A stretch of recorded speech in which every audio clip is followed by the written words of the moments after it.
Young Blood by Bridgewater. Young Ben Fisher had never been outside in the open.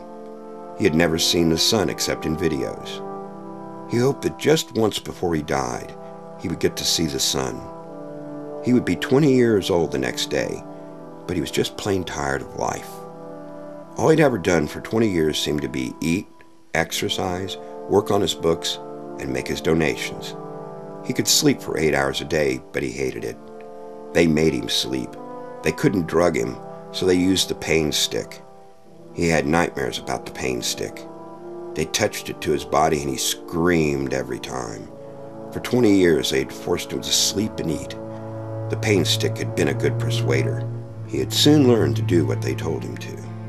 As he'd grown older, he'd watched the videos. He realized he was luckier than most people on the planet. At least he ate every day. Many people on the outside starved to death daily. Ben had seen it in the videos many times. Poor, homeless people died all the time right out in the streets.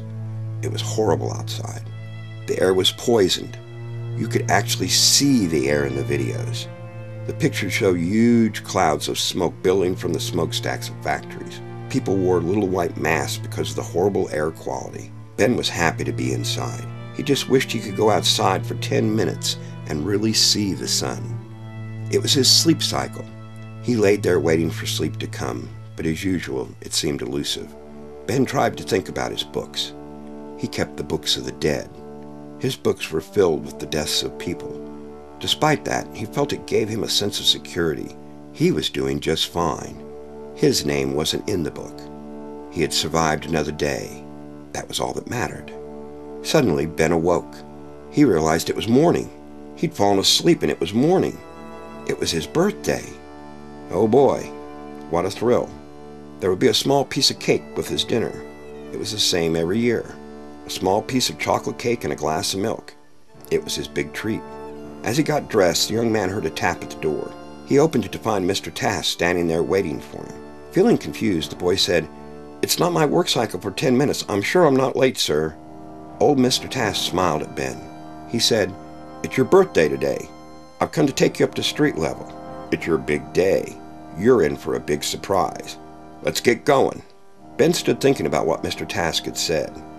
The older man's face darkened for a moment, and Ben figured he was in trouble. Mr. Task said, "You've been a thorn in my side for 20 years. I hope you enjoy your birthday. I repeat, let's get going. You're in for a big surprise." Mr. Task turned and started to walk away. Ben fell in behind Mr. Task just as he had done every day for so many years. The young man was led through the barracks and work area. Mr. Task unlocked the main door at the end of the corridor.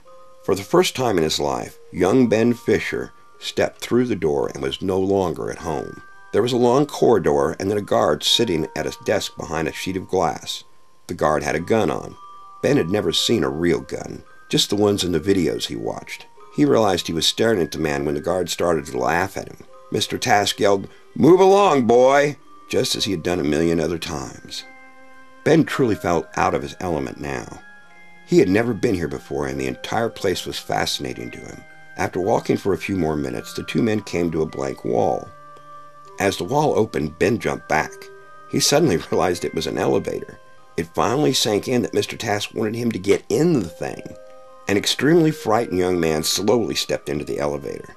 The door snapped shut behind Ben, and the elevator shot up so fast he almost fell down. For the first time in his life, Ben was out of the ward. He was going to street level, whatever that was. This was going to be a special birthday. He could see it already. The box moved for a full minute, then it stopped, and the door snapped open again. The room was so bright that Ben just stood in a daze.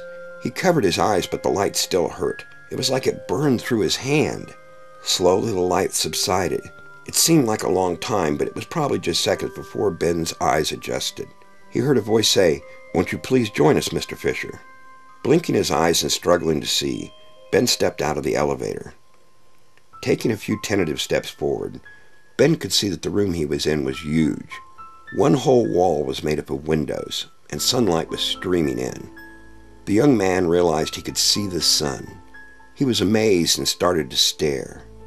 Almost at once, Mr. Task said, "Don't stare at the sun, Ben. It will hurt your eyes."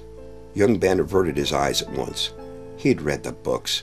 He knew it would hurt his eyes. He should have known better. There was a third man in the room, sitting behind a desk. He said, "Have a seat over here with me, Mr. Fisher. We need to have a little talk." Ben took the offered seat, and the man continued, saying, "My name is Mr. Tippett. I'm here because it's your birthday today, and your life is about to change dramatically. Today will be your first day outside." Ben almost started crying. He was afraid of outside.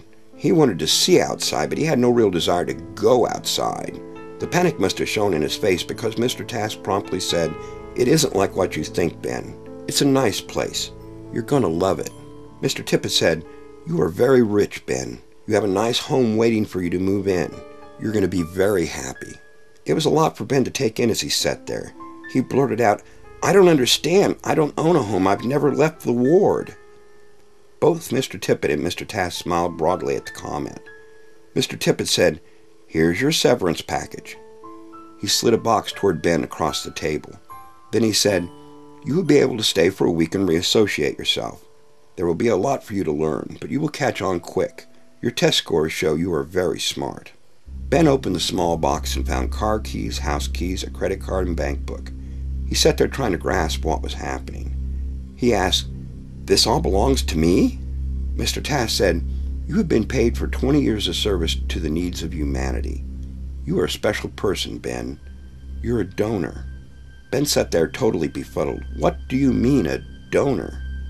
In a patient voice, Mr. Tippett said, "Over 40 years ago it was discovered that if you took blood from a young person and transfused it to an old person, the old person would be rejuvenated. Special laws were passed to arrange for young people to become donors. The donors would be compensated by law. You have been a donor for 20 years. This is your reward." Mr. Task said, "You have a bank account with $20 million in it. We supply your first home. If you don't like it, you can buy more of them till you find the one you want. You're rich. You can do whatever you want." In a confused voice, Ben asked, "My blood donations were used to keep sick old people alive?" Mr. Task hedged and said, "Only special people. Rich people like you. You're one of us now, Ben. In 20 years, you can receive a transfusion. It's amazing what it does." Mr. Tippett said, "Amazing is the word, all right. Look at me, Ben. I'm almost 100 years old. Do I look that old to you?" Ben was stunned as he really looked at Mr. Tippett. The man looked like he was 30 at the most. "How long can you stay young like this?" Ben asked. "In theory, we can live forever, as long as we have a steady supply of blood." "Is there a question?" asked Mr. Task. "Several," replied Ben. "Let me get this straight. I've spent my entire life in the wards, and now you're setting me free." "Yes," responded Mr. Tippett. "Of course, you have been compensated as required by law." "Compensated for 20 years of my life, my entire childhood. You took all those years, and now I'm free to go." It began to sink in. Ben said, "You've been bleeding me my entire life, and now I'm free to go." "With compensation," Mr. Tippett said. He seemed extremely focused on that. After a moment, Ben asked, "How many donors does it take to make this work?" Mr. Tippett seemed happy for the subject change. He cheerfully said, "We have 2,000 donors currently in our facility, and there are 700 such facilities that I know of." "You're telling me the world isn't dying. It's okay to go outside. It's safe, and everything I was taught was a lie." Ben was getting pretty angry now. "Not everything," interjected Mr. Task. "Perhaps we exaggerated the danger outside a little to make you easier to control. However, we didn't stretch the truth much. If you are poor, the world is a nasty place. It always has been. You are not poor. You have been trained as a bookkeeper. You are a valued, respected member of society." "How could people let this happen?" asked Ben. "Where do you get all the kids for this?" "You're all orphans," said Mr. Tippett. "We never lose a child," said Mr. Task. "You are controlled, disciplined, taught a skill, and taken care of in every way. A child has never died in our care." "Actually," said Mr. Tippett, "the system is far better than the old one. In the old system, children were lost, starved, beaten, raped, and even killed. It happened all the time. It was a disgrace. We took unwanted children and turned them into a social positive," said Mr. Task. "Everyone is happy and the world is a better place." "A better place?" Ben was shouting now. This place is like a torture chamber. You suck the blood out of orphans and you don't see a problem with that? You are compensated, shouted Mr. Tippet. Mr. Tass said, "You need to calm down, Mr. Fisher. You are not thinking this through. Many people benefit from this." "How old are the kids when you first bleed them?" asked Ben in a more controlled voice. 3 days old. The younger the blood, the better," said Mr. Tippet as he tried to calm himself. "By age 20, your blood is too old to be useful." Ben sat there thinking this through. "How many people are alive because of my blood?" he asked. "How many people did I save in a year?" "On average, about 3 a year," said Mr. Tippet. 60 important people are alive and young and healthy because of you." His voice turned very businesslike as he said, "The people you help each pay $1 million for a rejuvenation. You receive slightly over 30% of that. It seems very fair to me." "That's because they weren't sucking out your blood," muttered Ben. "That's about enough, Mr. Fisher," said Mr. Task. "If you can't be more grateful, you may just leave now." "Grateful?" The word jumped from Ben's mouth like a bullet from a gun. Then Ben caught himself. He decided he wasn't going to get in a fight. Picking up the items on the table, Ben prepared to leave.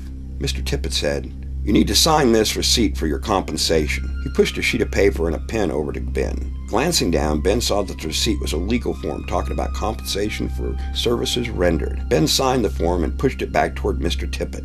As Mr. Tippet reached for the form, Ben took the pen he still held and slammed it down through the man's hand, pinning the hand to the table. Blood spewed everywhere, and Ben pulled hard to rip the pen back. Of course, Mr. Tippet screamed at the top of his lungs. Mr. Tass started toward Ben, and then seemed to think better of it. Ben looked at him and said, "Would you like a receipt too?" Mr. Tass just shook his head no and backed away. Mr. Tippet stood clutching his hand. On the verge of tears, he looked at Ben and said, "You were discarded like trash. We made you rich and powerful. In 20 years, you'll be starting to really age, and then you'll understand how important this is. You'll be back here begging us for the transfusion. Just remember, I'll be here waiting for you." Ben was so upset he quaked all over. He said, "I'll remember a lot of things about this place. The lies, the beatings and the pain stick, the huge needles you shoved into my arm once a month. I won't be forgetting this place anytime soon." Mr. Tass snickered and said, "1 million poor people on this earth die every month. You are one of the lucky few who will have a chance to live forever. We give you a treasure and all the time in the world to enjoy it. You need to learn to show a little gratitude." Ben debated sticking the pen in Mr. Task's neck as a sign of gratitude, but then decided he just wanted out of this place. He started toward the door with his compensation. Just as he reached the door, Ben heard Mr. Tippet behind him yell, "You'll be back, begging for our help. They always come back. You're just like all the rest. Mark my words, you'll be back." Ben stood at the door, debating what to say. His last comment was, "You may be right, but I hope not. I hope this place burns to the ground with you in it. I hope your victims rise up and make you pay for what you've done to all of us. There isn't compensation enough in the world for what you've done to me, to all of us." With a nasty laugh, Mr. Tippet yelled, "You'll be back." So Ben finally walked out, a free man. The sun warmed his face, and for the first time in his life, Ben felt a breeze of fresh air. He walked out rich and a valued member of his society. What more could any person ask for? As he walked away that day, Ben had one really scary thought. What if Mr. Tippet was right? What if he somehow forgot what had been done to him? Would he, could he ever stand to live off the blood of infant orphans? Now ask yourself, would you ever go back to a place like this, or would you leave and never go back again? The end.